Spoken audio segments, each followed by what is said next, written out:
ഒരു ചെറുപ്പക്കാരൻ നന്നാവണമെന്നുണ്ടെങ്കിൽ അല്ലാഹുമ്മ പടച്ചവനെ ആതി നഫ്സി തഖ്വാഹാ വസക്കിഹാ അൻത ഖൈറു മൻ സക്കാഹാ, എന്റെ ശരീരത്തെ നന്നാക്കി തരയണമേ, എനിക്ക് പരിശുദ്ധി നൽകണമേ. അൻത ഖൈറു മൻ സക്കാഹാ അൻത വലിയുഹാ വ മൗലാഹാ, എന്റെ ശരീരത്തിന്റെ ഉടമസ്ഥനും നാഥനും നീ തന്നെയല്ല റബ്ബേ എന്ന് ദുആ ചെയ്താൽ ഒരു രാത്രി കൊണ്ട് ഒരു പകൽ കൊണ്ട് അല്ലാഹുവിന് നന്മ ചെയ്യാൻ കഴിയും, സ്വലാഹ് കൊടുക്കാൻ കഴിയും, അവരെ സജ്ജനങ്ങളാക്കി മാറ്റാൻ കഴിയുന്നതാണ്. അതുകൊണ്ട് അല്ലാഹുവിനോട് നന്മ ചോദിക്കണേ.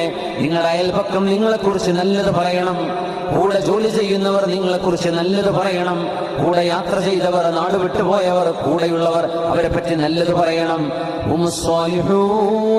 അവർ നല്ലവരാണെന്ന് അബൂ ത്വാലിബുൽ മക്കി റഹ്മത്തുള്ളാഹി അലൈഹിയുടെ കിതാബുൽ ഖൂത്തിലെ ഉദ്ധരണി വെച്ചുകൊണ്ടാണ് നമ്മുടെ ചർച്ച ആരംഭിക്കുന്നത്. റസൂലുള്ളാഹി സ്വല്ലല്ലാഹു അലൈഹി വസല്ലം തങ്ങൾ